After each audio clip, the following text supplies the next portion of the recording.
यानाभितान्निजाचार्यां प्रणमामि मुहुर्मुहुः। यदनुग्रहतो जन्तु सर्वदुःखातिगो भवेत् तमहं सर्वदा वन्दे श्रीमद्वल्लभनन्दनम्। अज्ञानतिमिरान्धस्य ज्ञानाञ्जनशलाकया चक्षुरुन्मिलितं येन तस्मै श्रीगुरुवे नमः। नमामि हृदये शेषे लीलाक्षिराब्धिसायिनां लक्ष्मीसहस्रलीलाभिः सेव्यमानं कलानिधिं। चतुर्भिश्च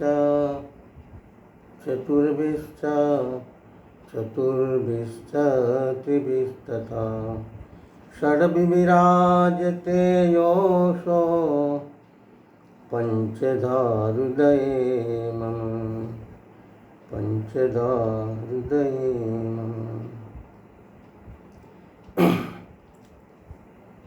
सौन्दर्यं निजहृदयं च प्रकटितं त्रिगुरुभावात्मकं पुरुपञ्च परं तरं तद्गतिं प्राविवेशते।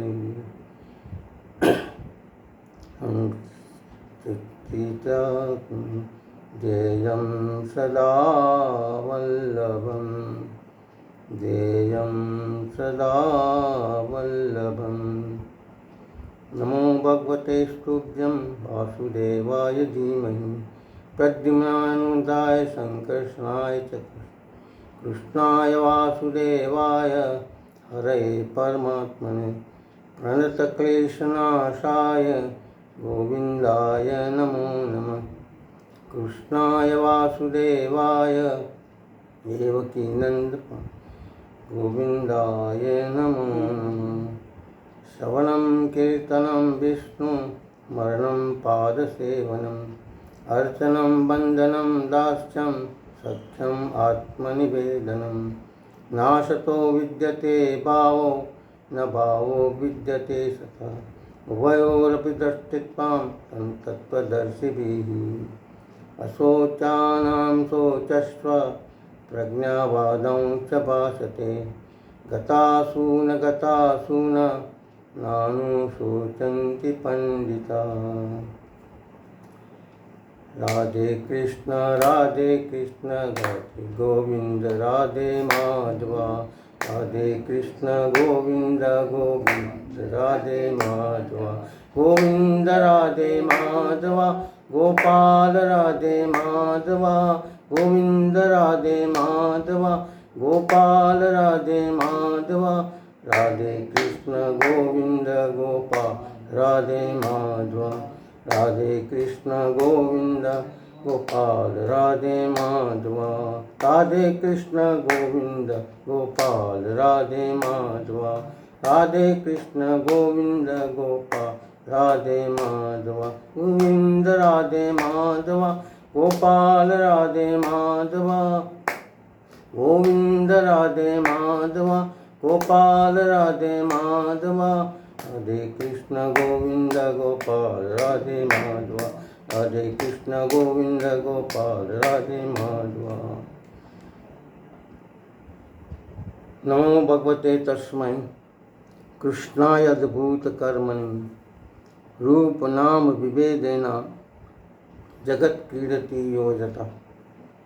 सच्चिदानंदरूपाय विश्वोत्पत्त्यादिहेतवे तापत्रय विनाशाय श्रीकृष्णाय वयं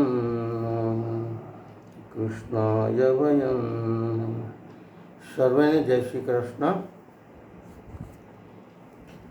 તો આજે ભગવદ્ ગીતાની પાઠ કરતાં પહેલાં આજે આપણે રોજ જે આશ્રયનું પદ બોલીએ છીએ એ આશ્રયના પદ આપણે બોલીએ છીએ રોજ, પરંતુ આ આશ્રયનું પદ એટલું બધું મહત્ત્વનું છે ને બહુ ગૂઢ છે કે જો આપણે એનો ભાવ સમજીએ, એનો અર્થ સમજીએ તો આપણને ખ્યાલ આવે કે અજાણતા પણ આપણે કેટલીક વખત જે પણ નામ સ્મરણ કરીએ તો એનું કેટલું મોટું ફળ હોય છે. આજે જે હું વિડીયો જોતો હતો કે ભાગવતમાં પણ કહે છે નામ સંકીર્તનમ યસ્ય સર્વ પાપ પ્રણામ્યમ હમ પામ સર્વ પાપ બેભ્યો. તો આ જે નામ સંકીર્તન છે પ્રભુનું, એક આ નામ સંકીર્તન એનું સ્મરણ પ્રભુનું કરવાથી પણ આપણા અંદર જે ભાવાત્મક પ્રક્રિયા છે એને જો આપણે જાણીએ, આજે એક વિડીયો જાય તો એમાં કે આપણે તો એનું આધ્યાત્મિક મહત્ત્વ જાણીએ છીએ ભૌતિકની રીતે, પરંતુ એનું સાયન્ટિફિક જે મહત્ત્વ છે કે અમેરિકામાં 2 ડૉક્ટરોએ આ રિસર્ચ કર્યો.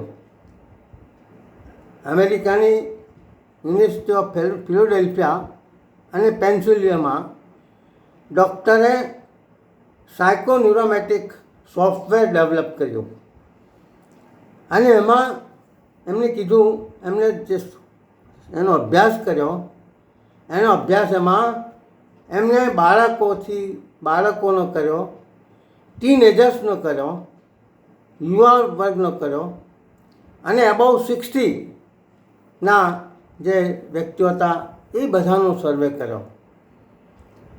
અને એમાં એનું જો તારણ જે હતું કે જો કોઈ પણ વ્યક્તિ 10 મિનિટ પણ પ્રભુનું નામ સ્મરણ સંકીર્તન કરે તો આ નામ સંકીર્તન પ્રભુનું સ્મરણ કરવાથી એની અંદર જે હાર્મોન્સ છે, હાર્મોન્સ રિલીઝ થાય છે.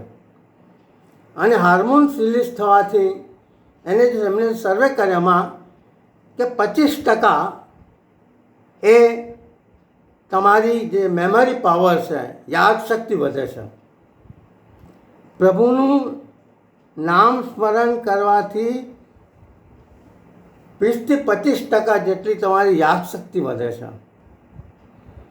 આ એક પોઈન્ટ, એક એનું તારણ. બીજું તારણ એમને જે કર્યું કે પ્રભુનું નામ સ્મરણ કરવાથી 20 થી 25% તમારું વિલ પાવર ક્રિએટ થાય છે, કોન્ફિડન્સ ક્રિએટ થાય છે. આ વિલ પાવર અને કોન્ફિડન્સ ક્રિએટ થવાથી તમારામાં એક પ્રકારની શું કહેવાય, વિલ પાવર, એની મનોબળ મજબૂત બને છે. ત્રીજી જે મહત્ત્વની તારણ એમણે કાઢ્યું કે આનાથી ખાસ કરીને જે એબાઉ 60 છે એની જે ઇમ્યુનિટી પાવર છે, ઇમ્યુનિટી સિસ્ટમ સ્ટ્રોંગ બને છે. એટલે કે શરીરમાં રોગ પ્રતિકારક કરવાની શક્તિ વધે છે. અને બીજી બધી પણ વાત કરી, પરંતુ મૂળ જે કહેવાનું કે આ પ્રભુનું નામ સ્મરણ સંકીર્તન કરવાથી, ભાગવતે તો આપણને કીધું, પરંતુ સાયન્ટિફિકલી પણ એ પ્રૂવ થયું છે કે પ્રભુનું નામ સ્મરણ કરવાથી એના ઘણા બધા ફાયદા છે.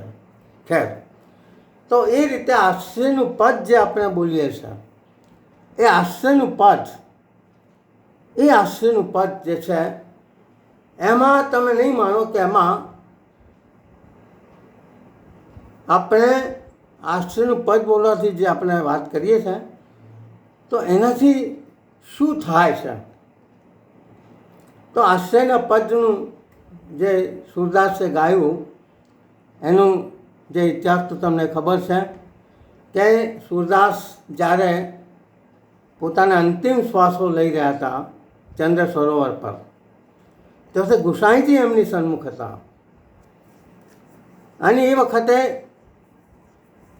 કેટલાક વૈષ્ણવોને ખબર પડી કે પુષ્ટિ માર્ગનું જહાજ ડૂબી રહ્યું છે અને એટલે બધા ચંદ્ર સરોવર પર સૂરદાસના દર્શન કરવા માટે જાય છે. એમાં એક વૈષ્ણવે સૂરદાસને જે કીધું કે સૂરદાસજી, તમે કૃષ્ણ ભક્તિના 1.25 લાખ કીર્તન અને પદો લખ્યા છે, પરંતુ તમે ગુરુનો મહિમા વિશે એક પણ કીર્તન લખ્યું નથી, એક પણ પદ લખ્યું નથી. ત્યારે સૂરદાસ જે જવાબ આપે છે કે સૂરદાસ ગોસાઈજીની સામે સન્મુખ થઈને ગોસાઈજીમાં મહાપ્રભુજીનું સ્વરૂપ જોઈને એ વૈષ્ણવને કહે છે કે મેં ગુરુ અને ગોવિંદમાં ભેદ જોયો જ નથી. મારા માટે ગોવિંદે જ ગુરુ છે ને ગુરુ એ જ ગોવિંદ છે. અને એટલે છેલ્લું જે એમને આશ્રયનું પદ જે લખ્યું, દ્રઢઈન ચરણ કેરો ભરોસો, આ જે પદ ગોસાઈ સૂરદાસે છેલ્લું જે પદ લખ્યું એ આશ્રયનું પદમાં સૂરદાસજીએ ઘણી બધી ગૂઢ વાતો કહી અને એમાં આ પદ પહેલાં આપણે એનો ભાવ જોઈએ કે એનો ભાવ એનું અગાન કરીએ કે આ પદમાં સૂરદાસજી શું કહેવા માગે છે. એટલે સૂરદાસજી તો કહેશે કે મને તો મારા ગુરુના આ ચરણનો દ્રઢ આશ્રય છે. શા માટે ગુરુના ચરણોનો દ્રઢ આશ્રય છે? કે તો ભરોસો ચડઈને ચરણ અને કેરો, શ્રી વલ્લભ નખ ચંદ્ર છટા બિન સબજુગ માહી અંધેરો. તો આ જે ટૂંક છે એમાં આ પદમાં 2 ટૂંક છે અને 4 ચરણ છે. તો શ્રી વલ્લભના નક્ષચંદ્રના પ્રકાશ વિના આ જગતમાં સંપૂર્ણ અંધારું છે. એનો ભાવ શું છે? તો કહે છે કે વલ્લભનું નામ જે છે, ગુરુનું જે નામ છે, એ ગુરુનું નામ નું રટન કરવાથી, એનું નામ લેવાથી સૂરદાસજી શું કહે છે? શ્રી વલ્લભ નખ ચંદ્ર છટા બિન સબ જગ માહે અંધેરો. એટલે કે વલ્લભનું નામ લેવાથી, ગુરુનું નામ લેવાથી મને તો 2 પ્રકારે તો આંધળો છું, દ્રષ્ટિથી પણ અંધ છું, અજ્ઞાન રૂપી પણ હૃદયમાં પણ અંધકાર છે. તો મારા ગુરુનું નામ લેવાથી ગુરુએ મને દ્રષ્ટિ આપી અને એટલે સૂરદાસ કહે છે કે ગુરુની દ્રષ્ટિથી, ગુરુના દ્વારા જ અજ્ઞાન તિમિરાંધસ્ય જ્ઞાનાંજન શલાકયા ચક્ષુરન્મિલિતમેન તસ્મૈ શ્રી ગુરુવે નમઃ. કે અજ્ઞાન રૂપી અંધકાર મારામાં છે. એટલે સૂરદાસ કહે છે કે જો મારા ગુરુએ વલ્લભે મને જો દ્રષ્ટિ ના આપી, જોવાની અંતરદ્રષ્ટિ ના આપી હોત તો પ્રભુની આ લીલાઓના કીર્તનો, એના પદો ગાઈ શકવાનું મારું કોઈ સામર્થ્ય નથી. અને એટલે કહે છે કે વલ્લભનું નામ એ વલ્લભનું નખચંદ્ર છતાં એના પ્રકાશ વિના આ અંધારમાં, આ અજ્ઞાનરૂપી અંધકારમાં હું અટવાયો હોત, હું પ્રભુના ગુણગાન, પ્રભુના કીર્તન, પ્રભુના પદ આટલા જે લખ્યા એ હું પ્રભુના ગુણગાન ન ગાઈ શક્યો હોત. ત્યાર પછી શું કહે છે? સાધન ઓર નહીં આ કલી મેં જાસુ હોત નિવેરો. તો આ કહે છે કે આ કલયુગમાં ગુરુનું નામ એ દ્રષ્ટિ તો આપી, પરંતુ આ ભવસાગર તરવાની કષ્ટી પણ મને આ ગુરુના આશ્રયથી મળી છે. અને એટલે કે આ કલયુગમાં પ્રભુનું નામ સિવાય બીજો કોઈ સહારો નથી કે જેનાથી આ ભવસાગરને હું તરી જાઉં.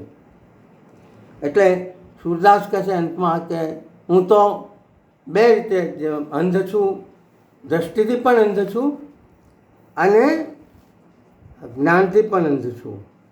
અને એટલે છતાં વગર મૂલ્યનો મારા ગુરુના ચરણોનો હું દાસ છું.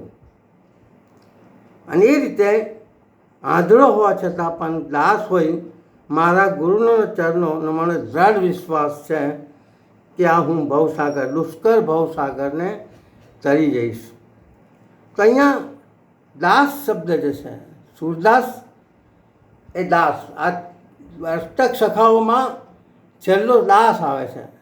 બધા કોઈ સ્વામી હતા, કોઈ એ રીતે, પરંતુ જ્યારે વલ્લભને ગુસાઈજીના શરણમાં આવ્યા પછી એમને પોતાના નામની પાછળ દાસ શબ્દ વાપર્યો છે. દાસ. ગોવિંદ સ્વામી હતા, પરંતુ ગોવિંદ દાસ બન્યા.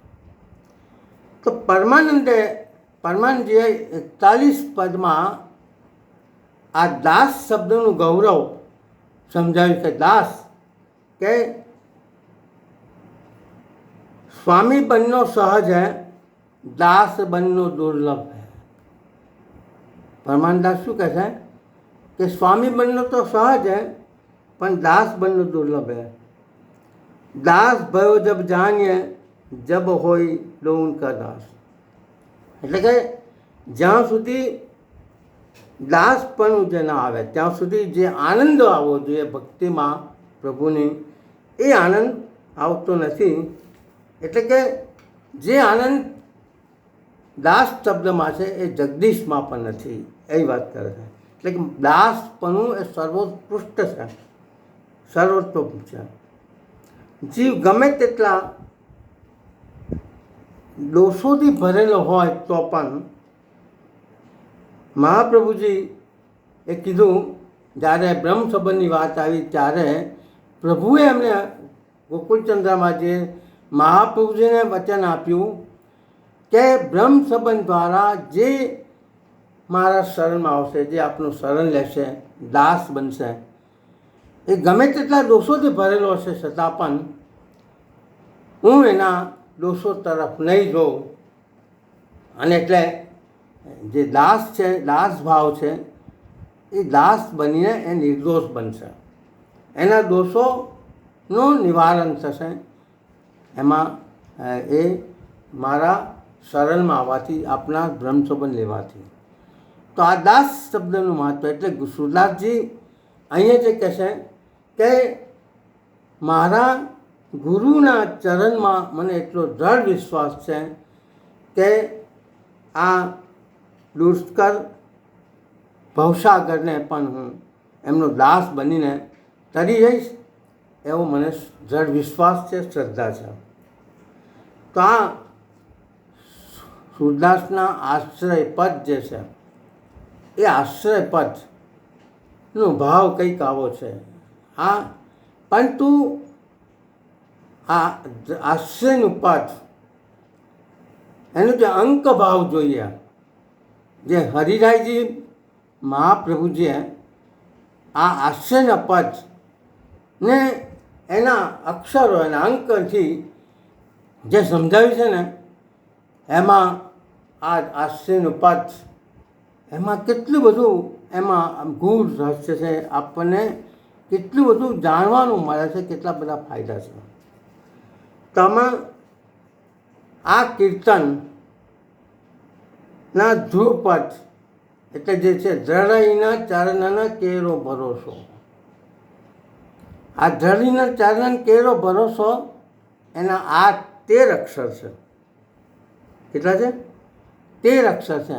જ ર ઈ ન ચ ર ન ન કે રો ભરોસો, એનો સરવાળો કરો તો 13 અક્ષર થાય છે. આ 13 અક્ષરનો જે ભાવ છે એમાં 8 અક્ષર એ નામ મંત્ર, શરણ મંત્ર, શ્રી કૃષ્ણ શરણમ મમ, અને 5 અક્ષર જે છે એ તવાસ્મી દાસ પંચાક્ષર મંત્રનો ભાવ છે. એટલે કે આ ધ્રુવપદમાં જળઈને ચરણને કેરો ભરોસો એ બોલવાથી શ્રી કૃષ્ણ શરણમ અને પંચાક્ષર મંત્ર એ દ્રઢ થાય છે. સ્મરણ મંત્ર, શરણ મંત્ર અને પંચાક્ષર મંત્રનું જે ફળ છે એ ફળ આ એક જ પંક્તિ બોલવાથી, એક જ ધ્રુવપદનું આ પંક્તિ બોલવાથી દ્રઢાઈના ચરણના કેરો ભરોસોથી આપણને આ બંનેનું ફળ મળે છે. ત્યાર પછી હરિરાયજી કહે છે શ્રી વલ્લભ નખ ચંદ્ર છતાં બિના. આ જે ધ્રુવપદ છે એની પહેલી ટૂંકમાં 21 અક્ષરો છે. આખો એનો જો અંક જો એનો સરવાળો કરો, શ્રી વલ્લભ નખ ચંદ્ર છતાં બિન સબ જગ માહી અંધેરો, તો એના 21 અક્ષરો છે. તો 21 અક્ષરો છે એનો શું ભાવ છે? તો કે છે એમાં જે 11 એનો ભાવ એ છે કે આપની 11 ઇન્દ્રિયો છે, 5 કર્મેન્દ્રિય, 5 જ્ઞાનેન્દ્રિય અને 11 મુમાન. આ 11 ઇન્દ્રિયો અને 10 પ્રાણ છે. આપણા 10 પ્રાણ છે, 5 મુખ્ય પ્રાણ ને 5 ઉપપ્રાણ. તો એ રીતે 11, 10, 21 આ આપણા ઇન્દ્રિયો અને પ્રાણ મળીને 21નો અંક બને છે. તો આ ધ્રુવપદમાં એનો ભાવ શું છે? તેનો ભાવ એ છે કે જ્યાં સુધી આપણી આ ઇન્દ્રિયો શુદ્ધ વિના સગળું નકામું છે. પ્રભુનો દ્રઢ આશ્રય કરવો હોય, પ્રભુની ભક્તિ કરવી હોય, ભગવત પ્રાપ્તિ કરવી હોય, પ્રભુના સ્વરૂપાનંદની અનુભૂતિ કરવી હોય, તો આપણી ઇન્દ્રિયોની શુદ્ધિ વિના બધું નકામું છે. એટલે 11 ઇન્દ્રિયો, કર્મેન્દ્રિયો 5, 5 જ્ઞાનેન્દ્રિયો, 11 મુમાન અને આપણા પ્રાણ. કારણ કે આ ઇન્દ્રિયોની અશુદ્ધિને લઈને આપણામાં ઇન્દ્રિયાધ્યાસ આવે છે, પ્રાણાધ્યાસ આવે છે. અને એટલે મહાપ્રભુજીએ પણ આ વાત કરી કે જ્યાં સુધી જીવમાં આ અધ્યાસો છે, જ્યાં સુધી માયાનો પ્રભાવ છે અને આને લઈને જીવમાં માયાનું આવરણ આવે છે, સંસારની અહંતામાં, મમતામાં ફસાય છે જીવ. અને એટલે જીવ જેમ જેમ આ અહંતા મમતા એનામાં આવે છે, માયાનું આવરણ, માયાની પકડ વધે છે, તેમ તેમ એ પ્રભુના આશ્રયથી દૂર ને દૂર જતો જાય છે. એટલે આ અંક ભાવમાં હરિરાયજી જે કહે છે કે અંતઃકરણની શુદ્ધિ ભગવત પ્રાપ્તિમાં, ભગવત ભક્તિ માટે, ભગવત સેવા માટે, ભગવત પ્રાપ્તિ માટે અંતઃકરણની શુદ્ધિ એ બહુ જ જરૂરી છે. અને તો મહાપ્રભુજીએ પોતાના અંતઃકરણ ધ્યાસમાં, અંતઃકરણ પ્રબોધમાં પણ આ વાત કરી છે કે જ્યારે આપણે સેવામાં જઈએ ત્યારે સેવામાં જતાં પહેલાં આપણે સેવાના જે વર્તનો છે એને ખાસા કરીએ છીએ અને પછી આપણે એને સેવામાં લઈએ છીએ, કારણ કે એની શુદ્ધિ બહુ જરૂરી છે.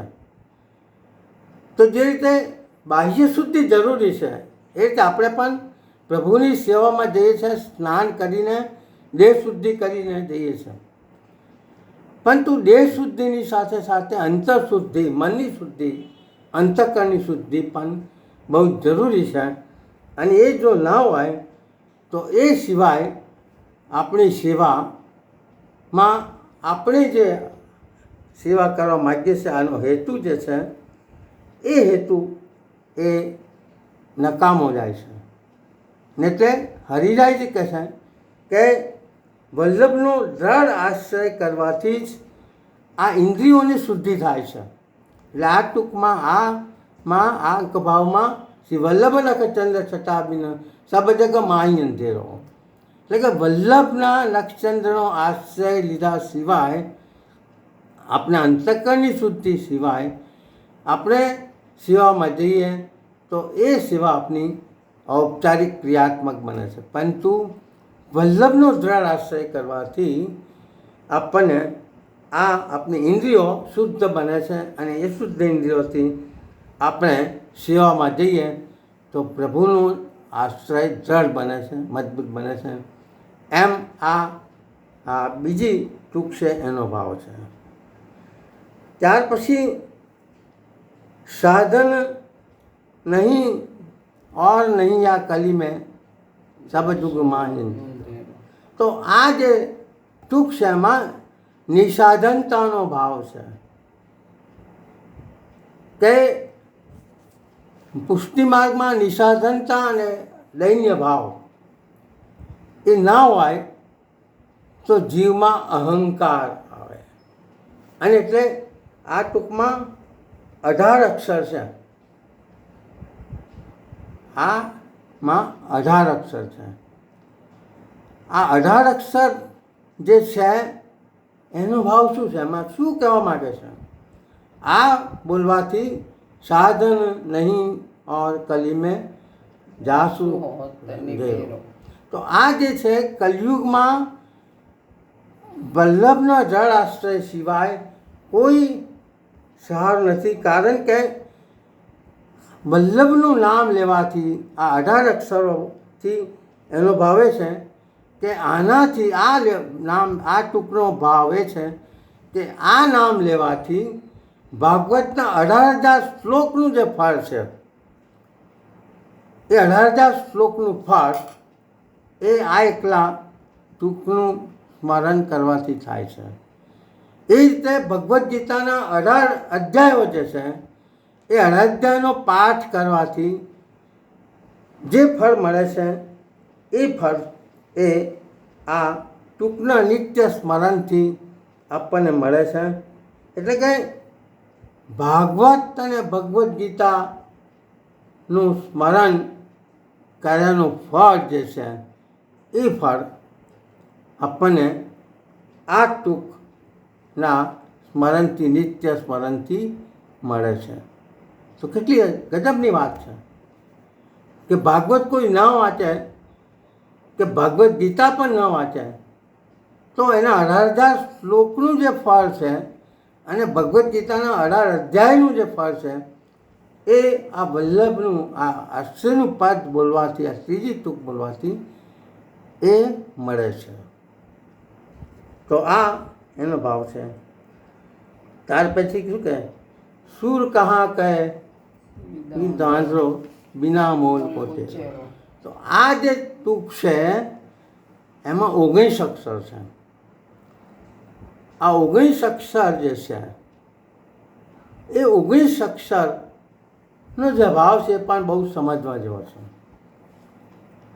તો 19 અક્ષરમાં 8 અક્ષર જે છે એ 8 અક્ષરમાં 7 આપણા નિધિ સ્વરૂપ, અનેક શ્રી ગોવર્ધનનાથ, શ્રી કૃષ્ણ, એટલે કે 8 સ્વરૂપોનું જે જ્ઞાન છે, 8 સ્વરૂપોનું સ્મરણ કરવાથી જે ફળ મળે એ આ ટૂંકના ઉચ્ચારણથી, સ્મરણથી મળે છે. તો આ એટલે કે આપણા 7 નિધિ સ્વરૂપ અને શ્રી ગોવર્ધનજીનું સ્વરૂપ, એટલે કૃષ્ણનું સ્વરૂપ. ત્યાર પછી 9માં શ્રી મહાપ્રભુજી.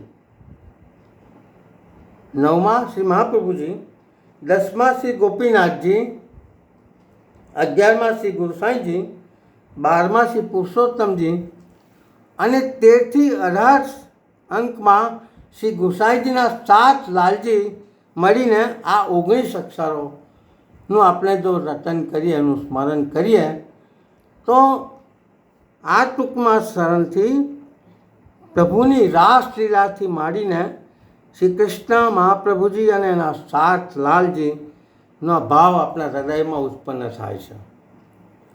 તો હરિરાયજી કહેશે કે सूरदासजी जे कैसे सूर कहाँ कहे द्विदांतरो बिना मोल को तेरो. तो कहते कि सूरदास कहते कि आ नाथी तो मारा हृदय में प्रभुना सात स्वरूपों श्री महाप्रभुजी, श्री गोपीनाथजी, श्री गोसाईजी, पुरुषोत्तमजी અને શ્રી ગુસાઈજીના 7 લાલજીના હૃદય ભાવ હૃદયમાં સ્ફુરિત થાય છે. અને રીતે આ ટૂંકનો આ અંકનો ભાવ, આ જે ધ્રુવપદનો ભાવ જે છે એના અંક 19 છે ને 19નો ભાવ આ છે.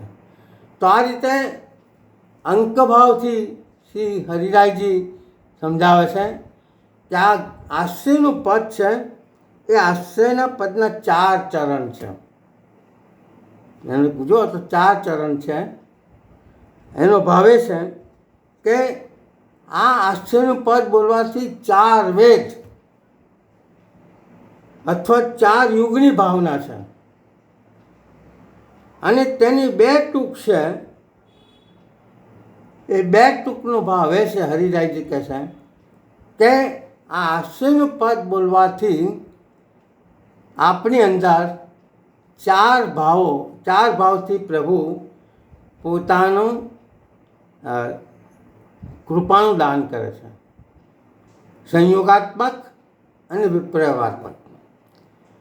તો સંયોગાત્મક ધર્મ સ્વરૂપે, સંયોગાત્મક ધર્મી સ્વરૂપે, વિપ્રયોગાત્મક ધર્મ સ્વરૂપે અને વિપ્રયોગાત્મક ધર્મી સ્વરૂપે, એ રીતે આ જે છે એનો ભાવ જે છે 2 ટૂંક, એનો ભાવ આ રીતે છે.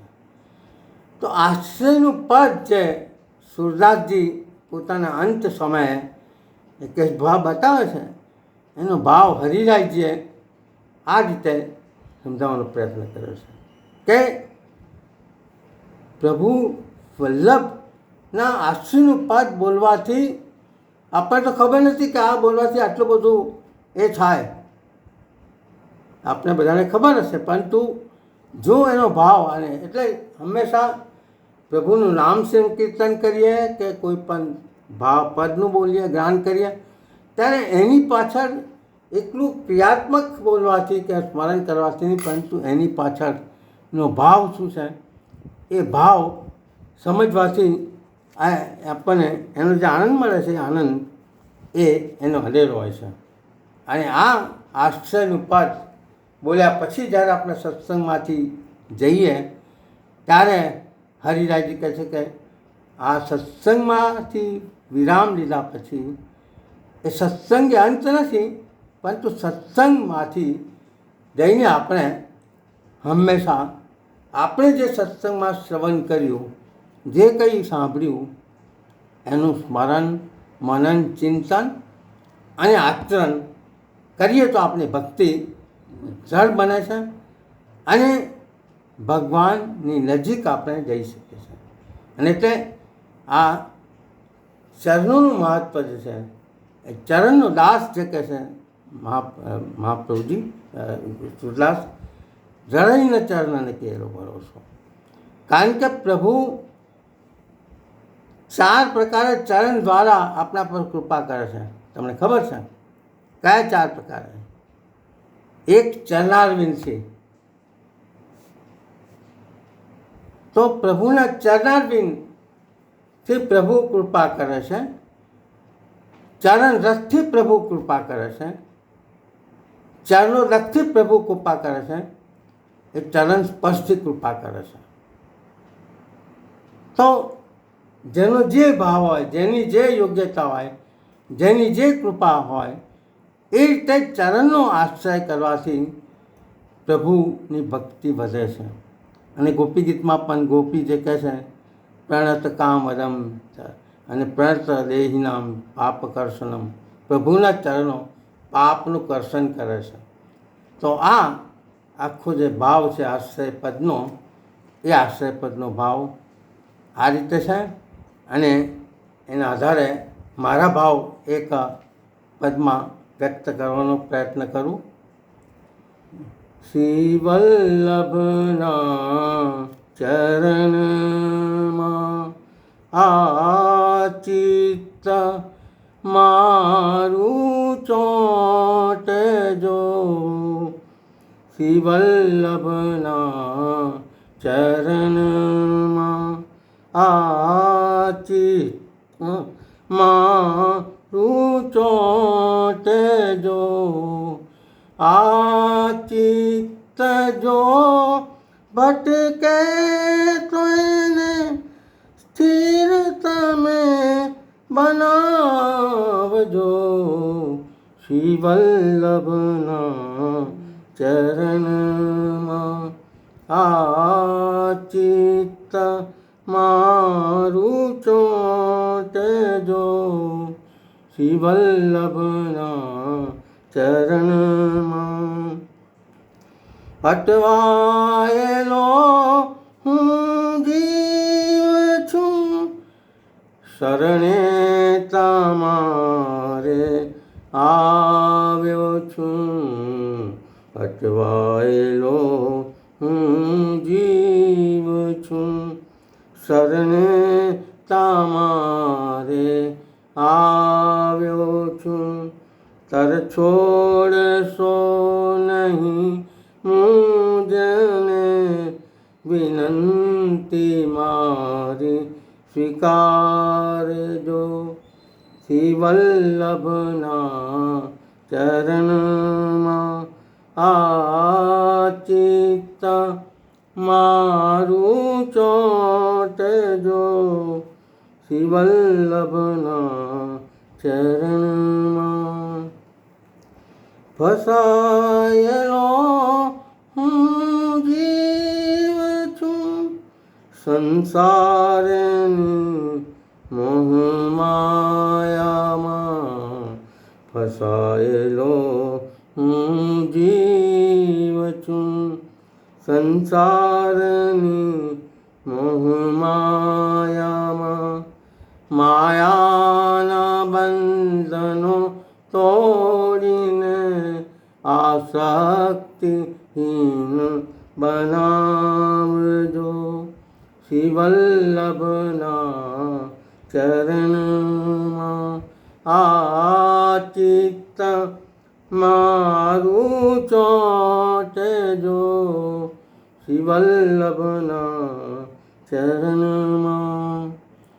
જન્મો જન્મથી ભટકું છું, ભવસાગર તરવાને, જન્મો જન્મથી ભટકું છું, ભવસાગર તરવાને, વલ્લભ તમારે શરણે આવ્યો છું, મોડે મોડે સ્વીકારજો, શ્રી વલ્લભના ચરણમાં આ ચિત્ત મારું ચોંટજો, શ્રી વલ્લભના ચરણમાં.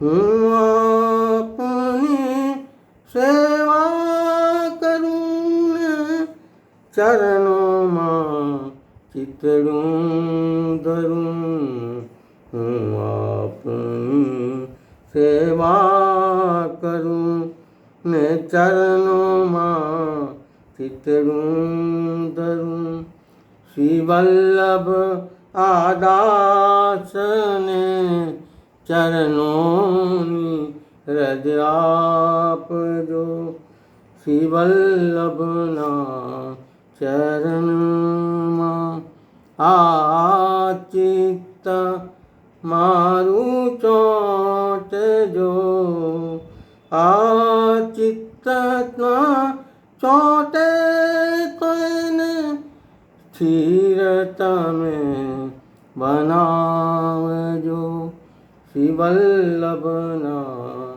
ચરણમાં, શ્રી વલ્લભાધીશ. આ પદ જો કે દીદીનું છે, એમને શ્રીનાથજીના ચરણમાં મેં વલ્લભના અમારા થોડાક ફેરફાર કરીને કર્યું. મહાપ્રભુજીના પ્રાગટ્ય દિવસે તો આ રીતે આ આશ્ચર્ય પદનો જે ભાવ છે એ ભાવ વિશે આપણે થોડીક વાત કરી. અને કેટલા વાગે? 8:05. તો હવે સમય તો બહુ નથી, પરંતુ ભગવાનના ચરણારવિંદ જે છે એ બધા ચરણારવિંદમાં હૃદયની ભક્તિ નહીં પણ ચરણારવિંદની ભક્તિ. એટલે કે એક સત્સંગમાં એક ભાવુક વૈષ્ણવે પ્રશ્ન પૂછ્યો કે એક ભક્ત જે છે બધા જ પ્રભુની ભક્તિ કરે, સેવા કરે છે. એક ભક્ત જે છે એ ભક્ત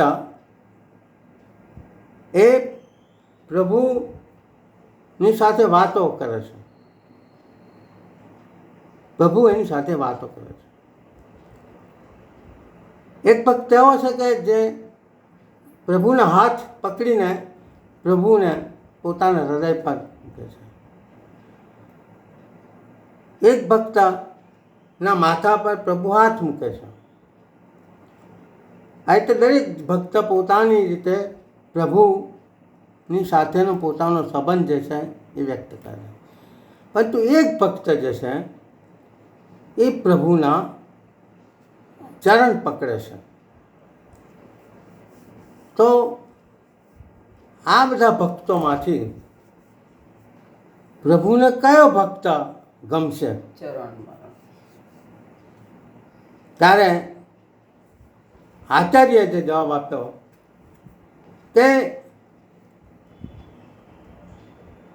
ગોપી પણ ગોપી ગીતમાં આ વાત કરે કે પ્રભુને તો દરેક પોતપોતાની રીતે પોતાના સકામ કે નિષ્કામ ભાવથી પ્રભુની ભક્તિ કરે છે, પરંતુ આ બધામાં હૃદયથી પણ ભક્તિ કરે છે ભગવાનની.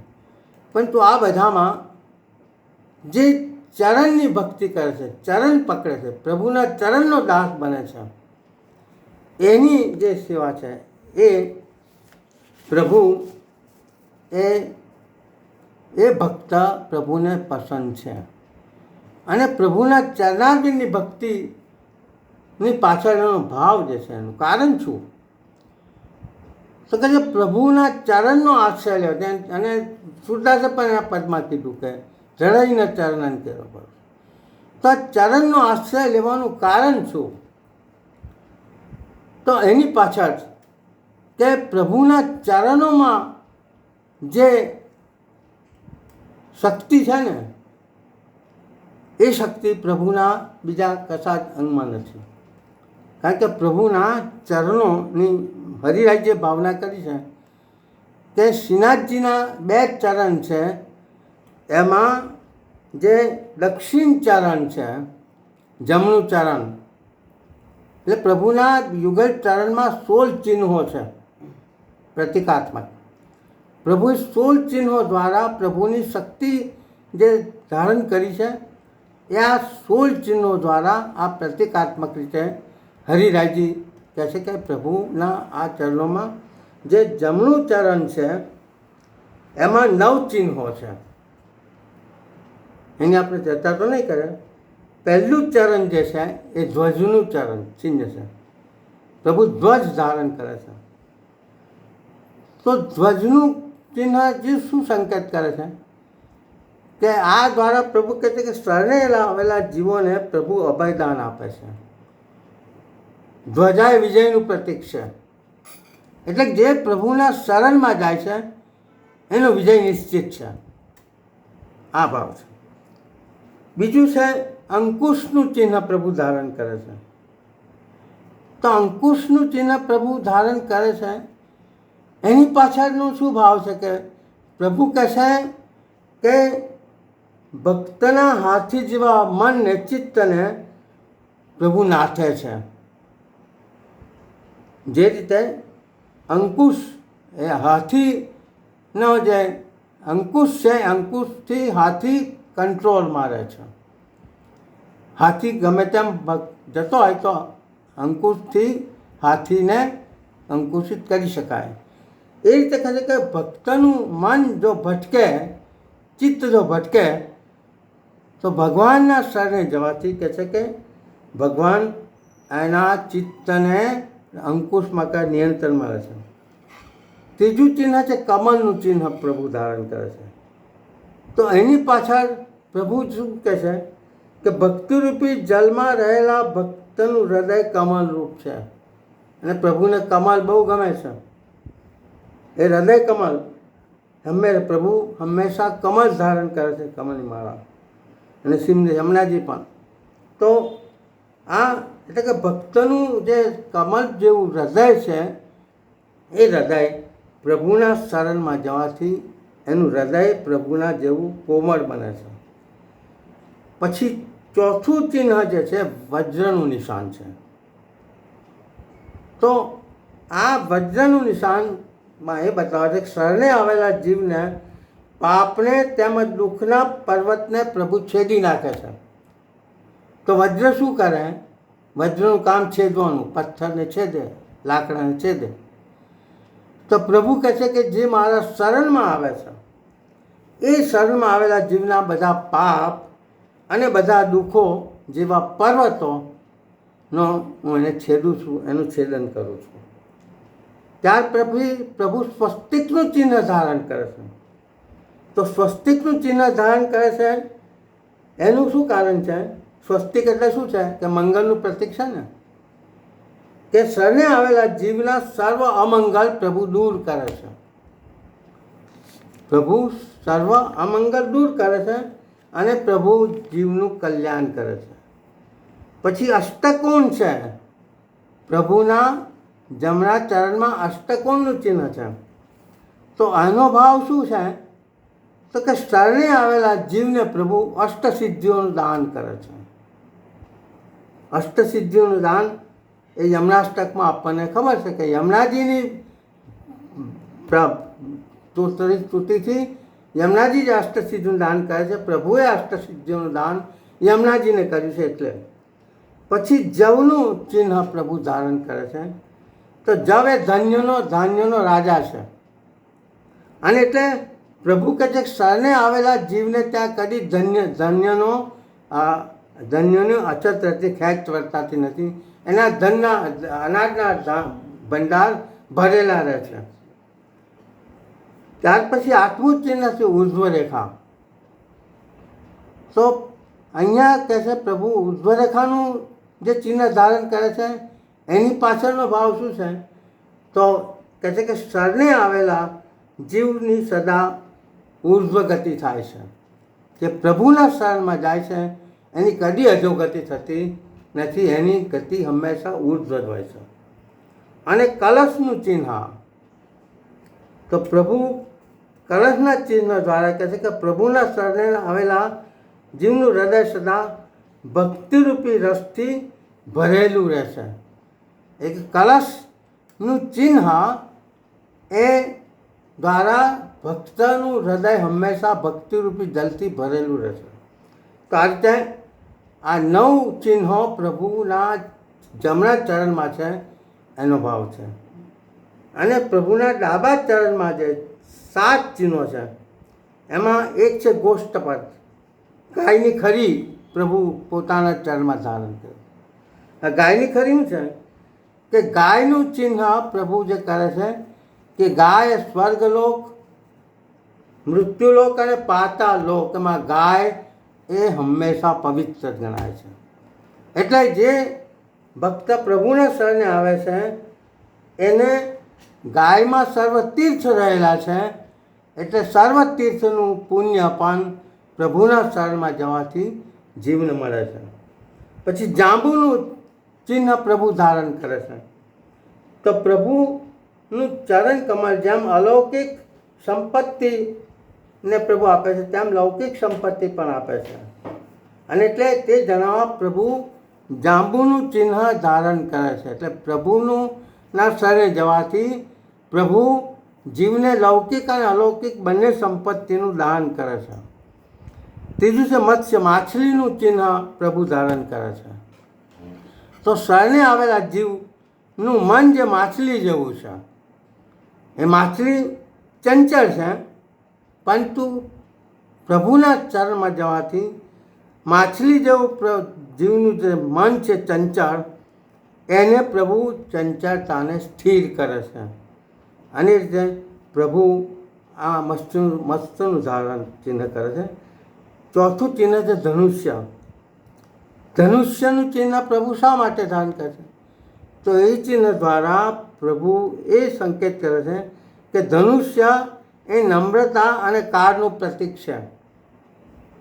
પ્રભુના ચરણમાં શરણે જનાર નમ્ર, વિનયી અને વિનય વિવેકી હોય છે, તથા તેને કાળનું બંધન કદી નડતું નથી. પાંચમું ચિહ્ન છે ત્રિકોણ.